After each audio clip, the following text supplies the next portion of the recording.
Untuk video kali ini kita akan menjelaskan modul untuk owner. Jadi sebelumnya untuk bisa menjalankan modul resepsionis dan manajer, terutama kali kita harus mengisi data-data yang diperlukan. Dan ini tugasnya owner atau sebagai admin aplikasi ini untuk menyiapkan data-data tersebut. Oke, langsung saja saya loginkan ke owner. Tambahan informasi, karena aplikasi ini dibuat menggunakan PHP dan database MySQL, jadi aplikasi ini bisa diinstal secara offline dan online. Jika diinstal secara online, bisa menyewa jasa kami, atau jika ingin menggunakan secara offline dengan jaringan lokal juga bisa kita bantu. Oke. Di sini ada beberapa menu yang harus disiapkan ya. Pertama sekali menu kamar. Jadi nanti si owner menyiapkan data kamar. Saya contohkan, kita masukkan data kamar, kita buat nomor kamarnya 100 ya. Terus tipe kamarnya apa nih? Ini tipe kamar dia menyesuaikan dengan harga. Jadi saya buat baru aja dari tipe kamar terlebih dahulu. Kita buat tipe kamarnya premium ya. Premium. Harganya 100.000 kita buat. Kapasitas 4 orang. Keterangan kita isi, kita kosongkan saja ya. Oke. Sini sudah tampil. Nah, untuk tipe kamar premium harganya 100.000. Oke. Selanjutnya kita akan membuat kamar tersebut. Kita buat aja roomnya 100 dengan tipe kamar premium. Kita simpan. Maka kalau kita search premium, nah ini udah masuk ya. Jadi pertama sekali si owner menyiapkan data kamar yang ada di dalam hotelnya dan tipe kamarnya. Kemudian selanjutnya jika memiliki aula, si owner akan menyiapkan data aula beserta dengan harganya. Nah, di sini kita sampelkan add hall, namanya kita masukkan aja matahari lah ya. Kapasitasnya 40 orang. Harganya berapa sekali untuk satu hari sewa? Kita buat aja 3 juta aja ya, 3 juta. Nah, ini bisa dimasukkan keterangan tapi kita kosongkan aja. Simpan. Nah, sudah masuk untuk nama aula matahari. Oke. Selanjutnya data service. Jadi di sini ada dua pilihan ya. List service itu jika nantinya si resepsionis sudah menginput data service untuk tamu yang udah di dalam hotel. Kita contohkan si Asep udah masuk check-in di hotel. Kemudian dia memesan servis seperti makanan atau minuman. Tiba-tiba si resepsionis melakukan kesalahan, menginput datanya 2 kali, atau sebelum pesanannya dibuat, si tamu mengganti menunya yang lain. Jadi nanti di sini tugas si owner bisa memilih invoice-nya itu, kemudian menghapus atau mengubah jumlah pesanannya. Oke.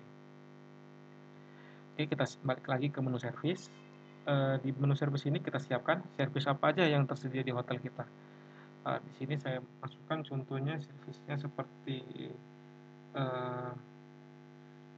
jus ya, jus mangga, kita masukkan aja seperti itu ya. Dari bagian ring, kemudian apa nih satuannya? Kita bisa buat sesuai data yang ada di tempat kita. Jadi sini 1 gelas ya, jus mangga berapa harganya, kita masukkan aja 8.000 ya sampelnya. Oke. Jadi jika kita search jus mangga, dia akan tampil. Sini ada tombol untuk mengubahnya jika salah atau ingin diubah, ada tombol edit, dan jika tidak datanya mau dihapus juga tinggal dihapus aja. Sini intinya disiapkan dulu servis-servis yang ada di hotel. Selanjutnya kita masuk ke menu user. Di menu user ini ada beberapa pilihan, yaitu user, pegawai, dan customer. Jadi di sini si owner bisa meng-create data user yang login di aplikasi ini. Jadi contohnya di sini kan udah ada kita buat defaultnya itu owner, resepsionis, dan manajer. Jadi kedepannya resepsionis itu nggak cuma satu pastinya. Jadi resepsionis mungkin 2 orang. Jadi masing-masing tinggal dibuat user untuk masing-masing resepsionisnya. Jadi ketika dia melakukan transaksi itu akan terdata nama dia. Oke, kita sampelkan di sini kita tambahkan Dodi, kemudian passwordnya Dodi, username-nya sama kita samakan aja. Ini sebagai apa nih? Nah, di sini ada TP role-nya. Jadi ketika kita pilih dia sebagai owner, nanti otomatis ketika dia login dengan nama username Dodi, password Dodi, maka dia akan login ke halaman owner seperti ini. Tetapi jika kita pilih menjadi resepsionis, maka dia akan login di halaman resepsionis. Begitu selanjutnya seperti manajer. Dan untuk customer ini fitur yang akan datang ke depannya. Oke, kita masukkan aja di sini resepsionis, save. Ini sudah masuk Dodi. Kemudian untuk data pegawai ini, jadi ini data pegawai ini fungsinya apa? Data pegawai ini untuk mendata berapa pegawai yang ada di hotel kita. Jadi bisa diisi data pegawainya sesuai form isiannya ini.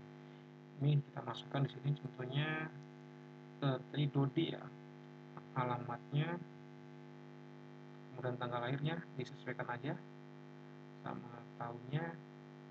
Jadi tinggal klik di sini ya, masukkan tahun 2000. Oke. Kemudian nomor teleponnya, mau kita buat berapa? Ini sampel aja ya. Kemudian jabatannya sebagai apa? Nah, kita bisa sesuaikan nih, jabatannya sebagai apa itu. Nah, contoh tadi dia sebagai resepsionis ya. Oke. Kemudian keterangannya jika ada, ketika kosongan aja. Oke, kalau kita cari Dodi, nah, ada masuk dia. Jadi Dodi ini nanti jadinya kedepannya ini untuk fitur pegawai ini diisi karena kedepannya akan bisa diintegrasikan ke absensi. Cuma ini untuk fitur selanjutnya. Oke, di sini bisa diedit dan dihapus seperti biasa. Kemudian untuk fitur customer di sini si resepsionis bisa menambahkan secara manual data customernya. Nah, sebenarnya fitur ini tidak terlalu digunakan karena nantinya fitur data customer itu diinput oleh resepsionis. Cuma nanti akan tampil sini data-data customer dengan untuk sebagai data untuk si owner, nama tamu-tamu yang udah nginep di hotelnya sebagai bahan feedback dia. Kemudian di sini ada report. Reportnya itu seperti transaksi. Jadi transaksi ini ada beberapa pilihan yaitu deposit, checkout, piutang, dan lainnya. Jadi jika di bagian deposit ini, jika kita reservasi, itu akan melakukan deposit atau enggak ketika kita melakukan check-in. Itu pastinya akan deposit terlebih dahulu. Nanti uang deposit itu langsung bisa di report untuk laporannya. Nah, jadi tinggal dipilih tanggal kapan kita mau melihat reportnya. Kita contohkan tanggal 1 sampai tanggal 1 dan tanggal 2 kita cek berapa deposit yang masuk. Kebetulan karena data kita masih kosong, jadi reportnya masih kosong juga. Cuma ketika nanti di print, maka akan tampil seperti ini. Ini dia. Cuma karena datanya masih kosong, jadi masih kosong sampel datanya. Oke. Jadi untuk yang report lainnya sama ya. Jadi sifatnya bisa melihat data ini data checkout. Jadi uang yang dicek waktu checkout berapa yang diterima. Terus piutang, jika ada tamu yang berhutang, ini fitur ini biasa digunakan untuk beberapa hotel yang masih uh, masih bisa tamunya berhutang. Seperti kenalan atau keluarga, family kan itu biasa seperti itu. Kemudian booking hall ini aula, uang pendapatan dari penyewaan aula. Kemudian down payment ini seperti uang ketika reservasi. Jadi ketika tamu reservasi itu kan uangnya contoh dia masuk dari Traveloka. Jadi itu down payment masuknya. Jadi uang yang dibayar di muka. Jadi ketika nanti tamunya masuk, maka kan uang itu dihitung sudah masuk. Ataupun jika tamunya tidak jadi check-in karena dia reservasi, itu uang dianggap sudah hangus karena itu kesalahan dari si tamu. Nah, dari aplikasi ini seperti itu. Kemudian pengeluaran itu uang yang dikeluarkan, seperti yang tadi awal saya jelaskan di video sebelumnya. Jadi ketika si resepsionis mengeluarkan uang untuk kebutuhan, contohnya untuk membeli bahan makanan, itu kan nanti ada fitur di mana si manajer harus memasukkan passwordnya baru uang itu divalidasi bisa keluar. Nah, di sini bisa melihat report laporan pengeluarannya. Kemudian transaksi ini adalah global, yaitu sifatnya keseluruhan, berapa pendapatan dalam hari ini juga contohnya. Contohnya tanggal 1 kita cek keseluruhan pendapatan berapa, dari deposit berapa, check out berapa, pembayaran piutang berapa, dan booking hal berapa, down payment, kemudian cash outnya berapa uang yang keluar, dan total pendapatan bersih yang diterima. Ini bisa dicetak juga.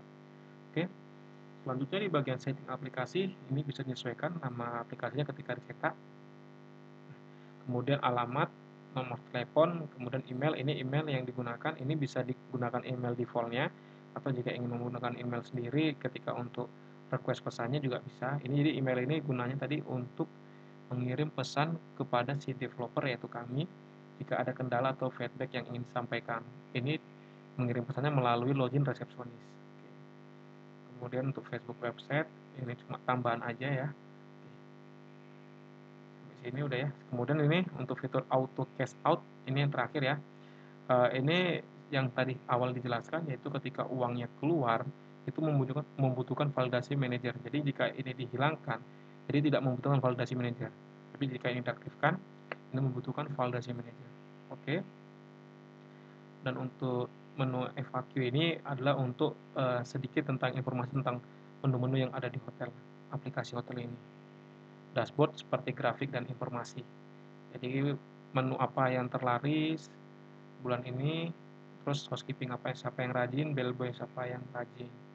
Jadi di sini bisa dicek statistiknya. Oke, untuk penjelasan menu owner sampai sini. Terima kasih.